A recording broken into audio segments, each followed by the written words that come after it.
Welcome to another Brave Conversation. Just real girls talking real life. I hope you're encouraged as you listen in and join the conversation.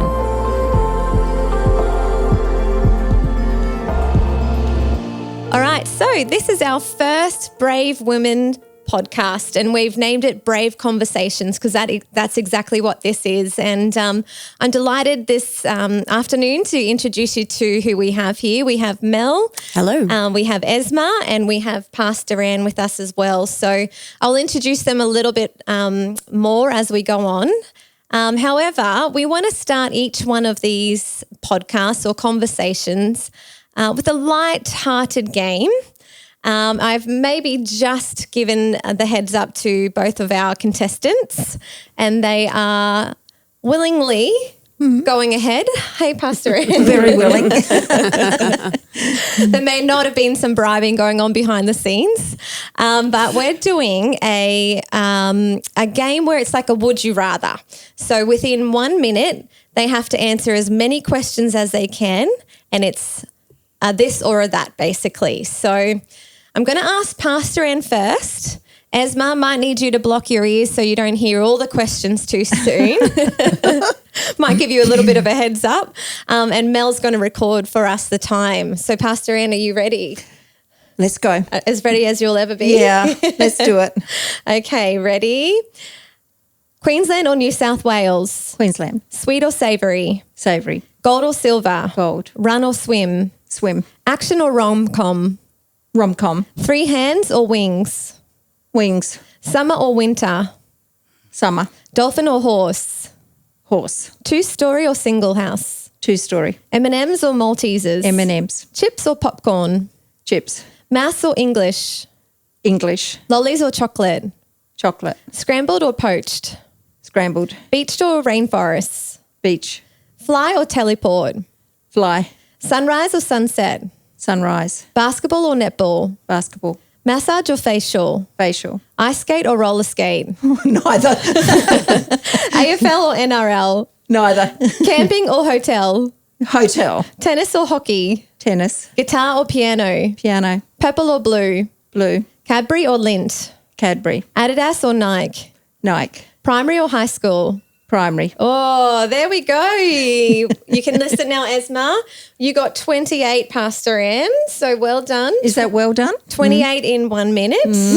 I like there was a little bit of a neither for the ice skate or roller skate. Did you want to elaborate on that? It was because I can't do either. Fair enough. Okay. Would you rather watch ice skating or Ice skating. Okay. Yeah. But it was in reference to doing. So fair yes, enough. yes. Yeah, fair enough. Okay. So Esma, Pastor Ann got 28. Sorry, am I pronouncing it right? It's Esma.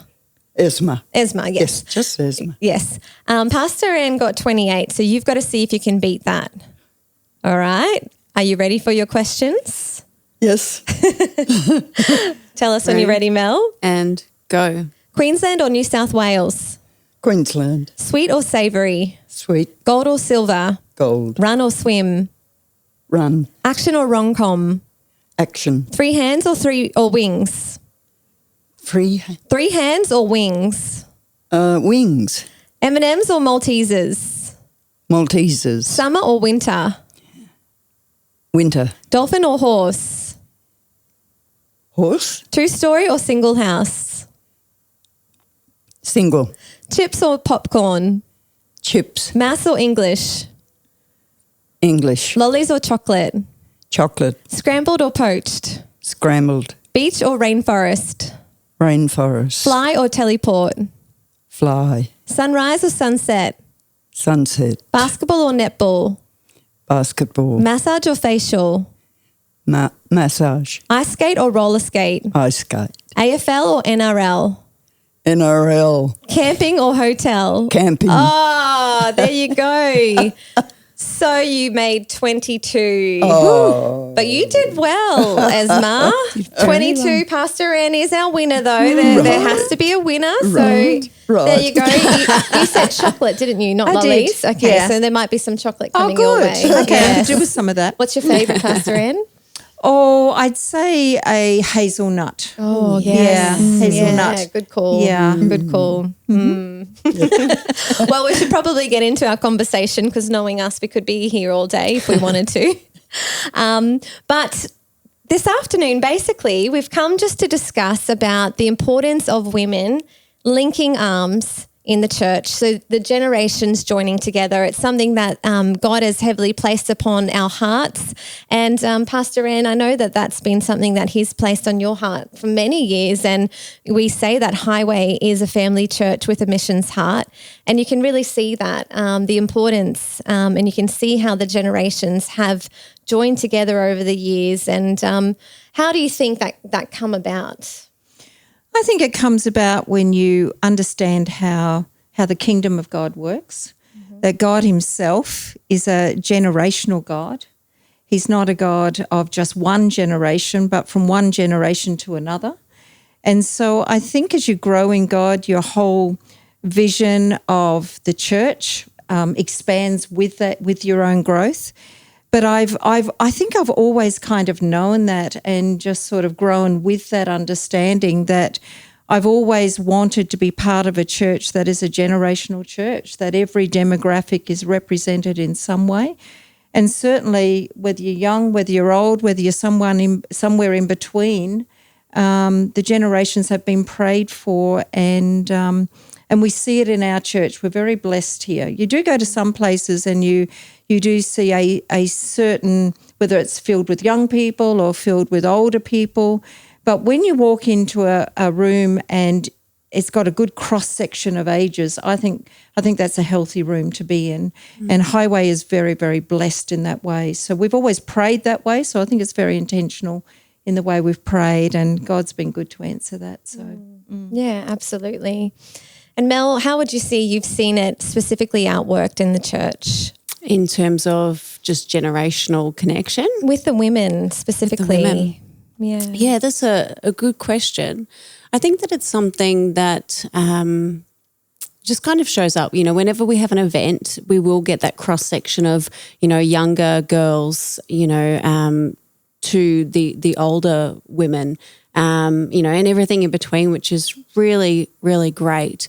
When I first arrived at Highway, so I've been coming to Highway for about 7 years, and when I first arrived, we'd come from interstate. All of my family are interstate, and I was really struggling just with connection. I was working a lot of long hours in a business, and I really did struggle with a bit of loneliness, and I needed I needed someone to talk to. So I did get in contact with our pastoral care team and just said, oh, you know, is there anyone that I could meet with? And actually, as it was, Julianne put me in touch with Esma, who so very generously invited me over for lunch. She made me lunch on, I think, a couple of occasions.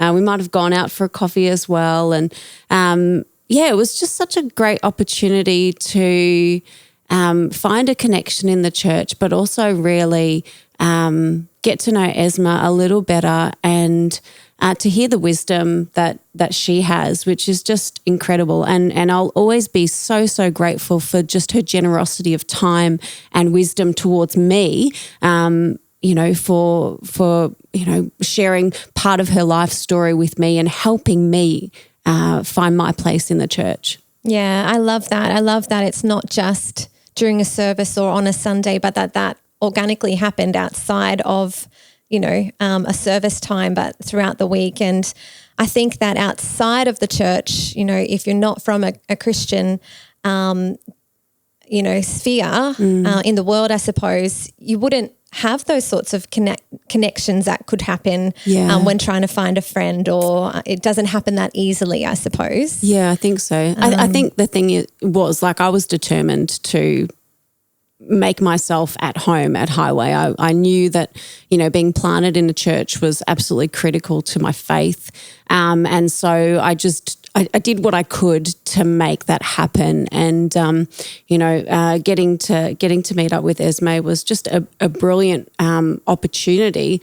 But it came because I asked. I saw something yesterday that compared loneliness to being hungry or thirsty.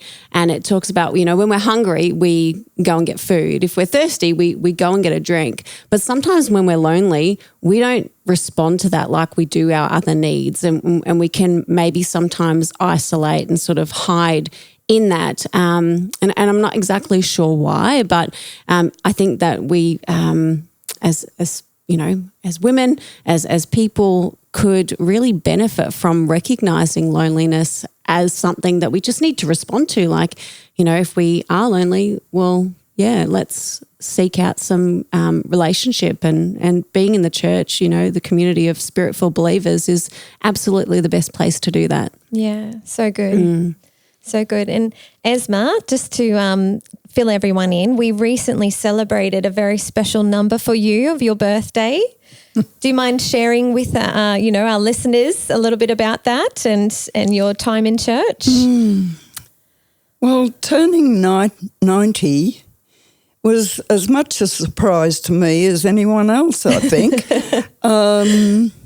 because you don't feel the age. Fortunately, I have good health, and therefore you feel as though, well, I might be around 50 or something like that.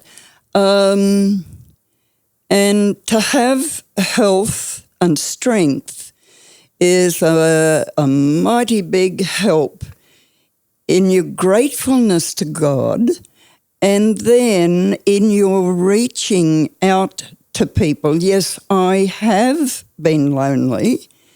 I was an only child and quite lonely through difficulties. Yes, I was very, very low. I remember going to a church that I had been going to when I was very low, and no one spoke to me. I will never forget that. And I think now I intend to watch for people that are on their own and seeking to shrivel up and not talk. And my heart goes out to them, and I want to go and give that handout that says, you're precious, you're valuable. Can we talk together? It's a heart thing.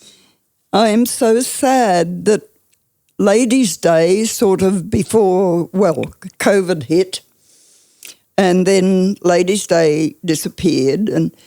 But to see the young mums come with their babes and know how stressful it is, having raised 5, to have a baby howling half the night, and how draining it is for young mums to be able to come to a place and just give a hug. Not sprout wisdom, but just love is something that young mums need. We all need. Doesn't matter how old we are. Yes. Yeah, absolutely. Yeah. I think too, it speaks volumes of your heart, and that you put action behind those words, because you're serving on our Highway Kids team. I was so surprised when I dropped my little toddler in there and I saw you there with your shirt on, and what led you to want to join Highway Kids team at 90 years old? I think it was Heather that had the idea that generations need to be sort of brought up in the minds and observations of people, of children who are perhaps from a split home or an unhappy home. That, it comes to my mind that Australians are very independent, and maybe it came from our original coming out. You read of people coming out from England, young women, on their own. And really it was a case of you've got to fend for yourself. You've got to make it happen. You've got to safeguard yourself. But it was sort of at the expense of the surrounding family, because they didn't have a surrounding family. They were back in England or whatever. Yeah, so that family connections are what keeps us strong, loved, and advised if we will listen. And the Australian heritage really doesn't embrace that. And I thought it was wonderful that Heather asked me to come, just as I don't teach, I just cuddle. Yeah.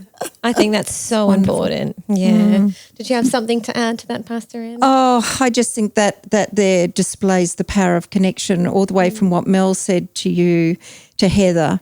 And I just want to pick up on something Mel said before we move on. But, one of the difficulties I think people face is when they enter a new church, when they don't know anybody. And that can be a real challenge for many people, being the new kid in the room, being the new person in the room. For some, it's easier to break into that place, and for others, it's a real challenge. But I think one thing that Mel said is absolute key, and that is that she was determined. She was determined to be planted, and she was determined to get to know people, and she was determined to be involved. And I think those three things are real key things to make yourself available, because, it's been a long time since we've been the new people at a church, but there was times, obviously, back many years ago, and I can remember us walking into a church, and we only knew at that time 2 people in the room, which isn't many, and if they don't show up on that day, then you know nobody. But I can remember just always being available and putting my hand up to do something, even if it was handing out a leaflet at the front door or shaking somebody's hand. And I think that helps you form some conversations, some connections, letting others know that you want to be a part of, not just an attendee. And that helped my confidence grow too, and to get to know people, because you were now part of a team of people and you weren't just the new ones walking in the room. But I think Mel showed just there some real key things, and that's easier for some to do than others. If you're a shy person or an introvert, then it takes a little bit more effort to step out and say, can I help in some way or volunteer in some way? But it's a great icebreaker if you can do that. Absolutely. I think there's something really healthy for Esma to be at, in the children's area. You say all I do is give a hug, but that speaks volumes, absolute volumes. And I know just recently when the youth camp was on, all of a sudden Byron and I looked at each other, aside from Pastor Don and Pastor Julie, we said, we're the oldest ones in the room. We suddenly felt like the real oldies, because we're amongst the 15, the 16-year-olds and younger and a little bit older. But do you know there was no barrier? There was no barrier. Yeah. It actually didn't matter what age you were. You were there in an environment that loves Jesus. You've come to worship, you've come to receive, you've come to be a part of the body of Christ in motion. And that's what it felt like in that room. And Pastor Julia and Pastor Don and Julia are in their 70s, and they don't mind letting you know that. But, Pastor Julia turned to me and she said, why would they want a couple of 70-year-olds here at the youth camp? And I said, just go with it. Just go with it. Don't ask questions, just go with it. And you know what? It wasn't a problem for the young people, and it wasn't a problem for the older people. It was the body of Christ running together. running together in our generation and our time. And I think that's the way it's meant to be. Yeah, Yes. absolutely. Oh, wow. I really do. I know I was in that meeting, Pastor Ann, and the style and the entertainment and the music, it would have been a lot different to what others would choose. But I love that, everyone just embraced it. And it was like, okay, this is what we're doing. This is how we worship. And I mean, I don't hop and jump just in case I twist an ankle or something, but I'm so with them in heart and spirit, But it was a beautiful, beautiful experience, and I think if we can drop the barriers and drop the sometimes it's just a mindset. Yeah. Sometimes that's all it is. Yes. And if you get rid of that off you. Yeah. You realise it's not such a big deal to others. Yeah. It's really not. I had to get the whole age thing out of my thinking. I really did, because age has never been a big deal to me. I've never thought in terms of numbers. It's not. I've never thought in terms of numbers. When I turned 40, when I turned 30, maybe when I turned 60, I started to think, ooh, you're starting to sort of climb a bit. But it's never been a major deal breaker or a barrier to me. I've never thought in those terms, and I don't think in those terms about others. So I think if you recognise your place with God, we've got something to add and contribute to what God is doing in our time, no matter who we are. Absolutely. And Esma, what about when you were raising your 5 children? Was there someone that you looked up to, or a mentor, or someone that spoke into your life that really encouraged you through that challenging season?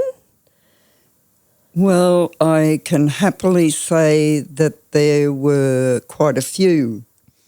We lived 16 miles from town, so I didn't get to town that often, but there was Bible study once a week, and I remember at one stage the car broke down, so I drove the 5-ton truck in and the ladies were laughing. And I said, look, if I'd had to drive the tractor, I want to be here. And so I had help with the Bible, my lovely people that led and joined in the Bible, and that gave me encouragement to get through a fairly hard-working life. Yeah. Yeah, that's great. What about you, Pastor Ann, as far as seeing a mentor or someone that encouraged you in your younger years? Yeah, well, my journey with God has been literally, the contrast has been dramatic, because I didn't grow up in a Christian home, so I didn't have that to fall back on, even though I did go to church, but it wasn't necessarily a Christian home or a Christian environment that you took a snapshot of that and thought, that's what I want my life to end up like. It wasn't that kind of upbringing. If anything, it was exactly what I did not want for my life. So when I did, commit my life fully to God, it was a night and day situation. That, it was just so vastly different. I almost had to dismantle things that I'd grown up with, and it wasn't me, it was the Holy Spirit, but I had to grow out of what I'd left behind. And so when children came along, there was no real role model to draw from my growing up, to think this is how you parent, this is how you run a house, this is how you keep the house tidy, clean. I didn't know anything. I don't think I didn't know how to cook. I didn't have that kind of role model in my life to draw upon. My mother was a nurse, and her whole life's work was nursing. It really was. Mum wasn't the greatest housekeeper, and I'm not sure how we survived, because there never seemed to be much food around either, but somehow we did. And so housekeeping was not her strength. Her work life was. So I didn't have that I had to draw the best of that out of and bring that into my adult years. But when my kids came along, it was literally on the job training. It was fast learning. You know, you had to learn to parent, you had to learn to cook, you had to learn to keep house, you had to learn to shop, you had to learn to juggle. And because I was now in Queensland and my mother was in Western Australia, there was not even any grandparents because Byron's mum and dad had passed away at a young age, at the age of 55. My dad had died at 44. Mum is living in Perth. So there's not even grandparents that you can draw upon. Like, we're always available for babysitting for our kids. And I often say to my kids, you don't know how blessed you are. Yeah. You don't know how blessed you are, you know, because my kids did not grow up even with the grandparents. So it was a very, very different time. And it was a situation whereby Byron was working long hours, and so we only had one car. So you were in the house looking after children, that kind of thing. In terms of role models and mentors, you know, a lot of that to me was even done at a distance in those very early years, because I didn't have access to a lot of people back in those days. You know, you'd get to church on a Sunday and I'd spot someone and I'd think, you know, gee, there's something on that person's life that I would love to grow in myself. I'd love to mature in myself. And quite often the mentoring experience for me would be just something I'd observed. And there's been quite a number of people over the years that they probably don't even know the impact they've had upon my life, and yet they have, you know. But I think as I've grown in God, I've had other experiences down through time where, and I think of, when I say this, I think of Philippians chapter 2, verse 20, I think it is, where Paul is speaking to Timothy, and he's talking to Timothy about being like-minded. And so when you see someone that is like-minded, like-spirited, you're on the same path, then you can be mentored, whether at close range or from a distance, by that person's lifestyle, their choices, their disciplines, the way they go about life and their lives personally, but also how they go about their leadership and ministry as well. So I've had many experiences since those early years whereby I've been influenced and mentored by people of like heart, like spirit. We're on the same path. We may not be best friends, but we're of the same mind. And I think that's what mentoring is. Yeah. I think it's so important, you know, I guess based on what you're saying, is positioning ourselves around someone that challenges us, or, you know, you're like, oh, I'm definitely not at their faith level, but if I position myself around them and not just stay with those that are comfortable or my friendship group or my age, it's looking ahead, I suppose. You know, I know in the church there's a lot of young people that come from broken families, and like you said earlier, Esma, you know, if they see a Christian marriage and they just get around that Christian marriage, or I know when Caleb and I were dating, we said to another couple that were married, they'd been married for about 5 years, and then we saw another couple that had been married for like 20 years, and we approached both of them and we said, hey, we're dating, we're taking this pretty seriously. Can you be our mentors? Can we come around to your house for dinner and learn as much as we can? And so we went around to this couple that had been married for just 5 years, and they shared some of their challenges with us and what's been working and what hasn't. And that was helpful for us because they were fairly early in their marriage. And then we found this other couple that had been married for 20 plus years. And it was just, I think that was really helpful for us as well, knowing that, you know, we're in a relationship, we don't know it all, we want to be married, what does that look like? And, you know, for some, going into a marriage and they don't know what that looks like because none of their, you know, parents aren't married anymore, or there's divorce and that sort of thing. It's seeing that it can be done, and it's just about, I guess, positioning ourselves around people that can speak into our lives.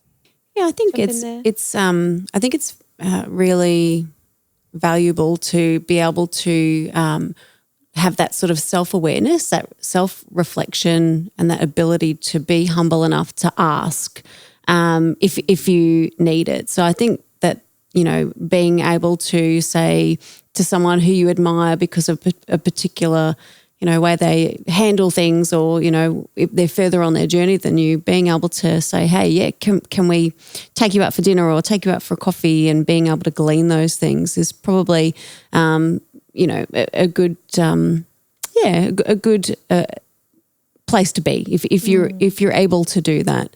I think if you can't do that, I think it's probably a good place to work towards, taking the opportunity to make those friendships and to create opportunities to glean wisdom, to glean, just I guess that experience and that perspective, which is so, so important.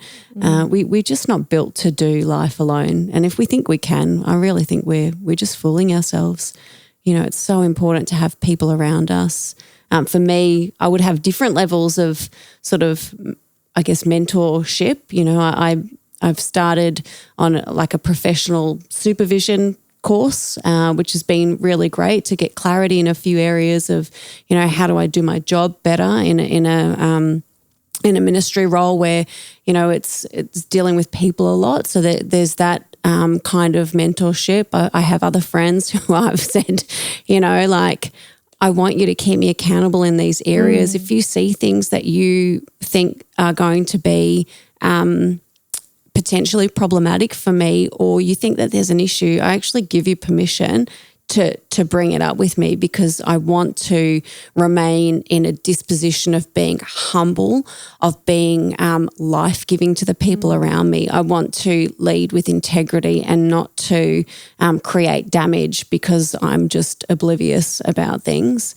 And then there are those other people who I might catch up with, regularly, semi-regularly, or perhaps not even at all, and just, can glean those moments, like you said, Pastor Ann, of, you might see something and you just, take that on as, something like, that's. Yeah, I've got a woman who I would regard as a friend. Yeah. But due to different circumstances, we don't see a lot of each other these days, but she is one of these people that through one conversation, something's deposited into you, and you'll walk away and you'll think about that probably for days or weeks following that conversation.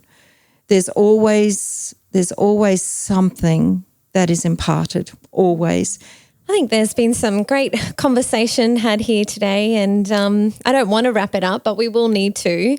But just in closing, is there anything that, Esma or Pastor Ann, I know we've been speaking a lot about us gleaning from the older generation, looking up or someone, that's gone before us. But what about in reverse? Is there something that you feel that the younger generation can contribute to your life and your world? I do very much so. And that's one of the reasons I missed ladies. We can all learn from each other, but the humility that is needed within me, and I feel particularly as an only child, you doing everything in your own steam, and you become very, I can do it my way. The humility to listen to a child, a young mum, you can always learn. And it's invaluable. Invaluable. Yeah. Yeah, I'm excited for this generation. I really am. I've got a huge amount of expectation, anticipation, excitement in this coming generation. I really do. I think our church here at the moment is we're just seeing with our own eyes what God is doing with the younger ones, and they're passionate. They are passionate for God. Many of them now have had a true experience with the presence of God, and you'll never forget that. No. You will never forget that. You've got to have more than just a Sunday church experience. And some of these younger ones now are experiencing God for themselves. And I remember those days in my life when I was just a young person experiencing God for the first time, and I've never forgotten those experiences, and I know these young ones won't either. But of course, the journey is ahead of them, and they will be stronger if they run with others that are ahead of them. I think that's the way it's meant to be, and we'll be better if we run alongside of them as well.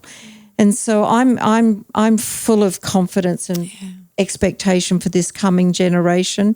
I'm excited for them. They do my soul good. They really do. But they're on the launch pad of growing and developing, and I hope they ask the questions, because I think the best ones that make it, what's the word I'm looking for? The ones that not make it, but the ones that do better in the journey are the ones that ask the questions. And if you're humble enough to ask the questions along the way, I think then you're open to grow. I remember asking a woman who I considered, who knew so much more than me in terms of prayer. You know, I felt like one of the disciples when I was with this woman. She was a woman who had an intercessory prayer ministry, but she was also a prophet. And I asked her, she had 9 children. She had 9 children. And I thought, how do you have time to be a prophet and an intercessor, you know? And I asked her one day, because I was driving her around we were going to meetings and so forth, and I said, how do you do it? And I'm waiting for this great mystery, this great secret, she's about to unravel on me the secret mysteries of the kingdom of God. And she said, you just do it, you know? And then the conversation was over, and I thought, you've got to give me more than that. You know, you've got 9 kids. But the secret was you don't make excuses. You just cultivate your own experience with God in your world, whether you've got 9 kids or no kids, whether you're single, whether you're married, whether you're young or whether you're old. You just cultivate your own relationship with God and you just do it. Yes. Yeah. Sounds like she represents Nike. Did she wear a cap? Just Well, do it. maybe. She had 9 kids, so I'm sure there was Nike well, somewhere. there you go. She probably had some running shoes. Yeah, some running shoes. That's it. Yeah. Well, there you go. I think that, you know, there were 3 words that I heard a lot in this conversation, and that was, you know, they were humility, teachability, and what came up was the importance of being vulnerable as well, and trusting one another. In conversation, Mel and I, a few weeks back, you know, the scripture of abiding in me, of abiding in the vine. You know, Jesus says that if you abide in me, and he is the vine and we are the branches. And ultimately, if we are looking to him and staying connected to him, then we also need to link arms and stay connected with each other, because we are all valuable and all needed in the kingdom, no matter what age, no matter what stage.